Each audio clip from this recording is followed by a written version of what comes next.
Hôpital général Idrissa Pouye de Grand Yoff, naturellement, l'accès au centre de traitement des épidémies est soumis à des précautions strictes.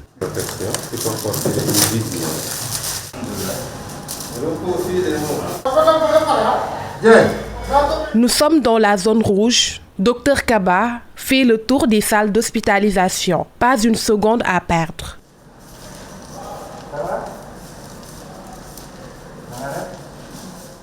Parmi ces patients, un jeune Congolais, âgé de 31 ans, il est resté 3 semaines en réanimation et pourtant, il ne présente aucune comorbidité.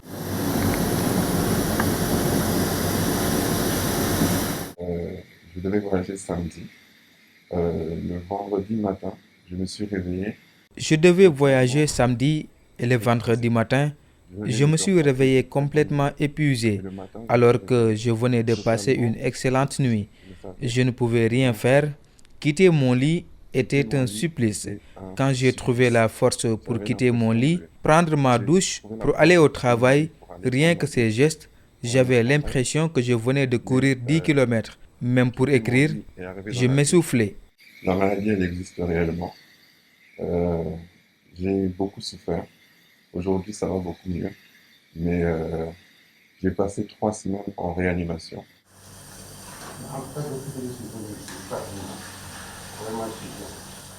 L'interdiction des rassemblements n'est pas anodine. Ce septuagénaire a contracté le virus lors de l'enterrement de son frère, décédé des suites du coronavirus. Il a beaucoup souffert en raison de sa maladie chronique, le diabète. Quand vous commencez à trouver des conditions, des modités et tout ça. J'avais un manque d'appétit. Je ne pouvais plus manger. Je ne pouvais plus boire. Je n'arrivais plus à tenir. C'était douloureux. Quand on a fait le test, on a vu que je suis positif. C'est en ce moment-là qu'on a commencé à m'administrer de l'insuline. Ils ont commencé le traitement, mais il n'y avait pas d'amélioration. J'avais tellement mal que je voulais mourir pour me débarrasser de cette douleur. Je ne dormais pas et quand il m'arrivait de dormir, j'avais l'impression de délirer.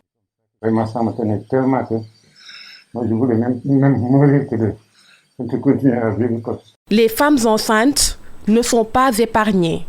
À 8 mois de grossesse, elle est atteinte.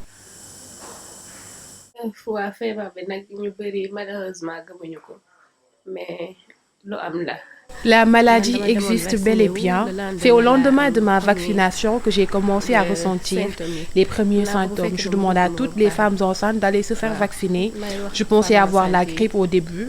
Je buvais du jus de bouille et autres. C'est quand j'ai commencé à être essoufflée. Quand on m'a fait un scanner, c'est de là que j'ai su que j'étais infectée.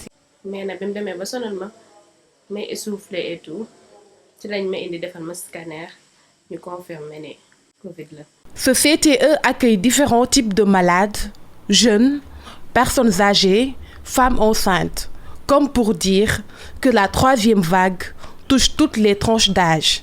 Avec le nombre trop élevé de malades à surveiller, le personnel de l'hôpital Idrissa Pouye n'est pas loin d'être à bout de souffle.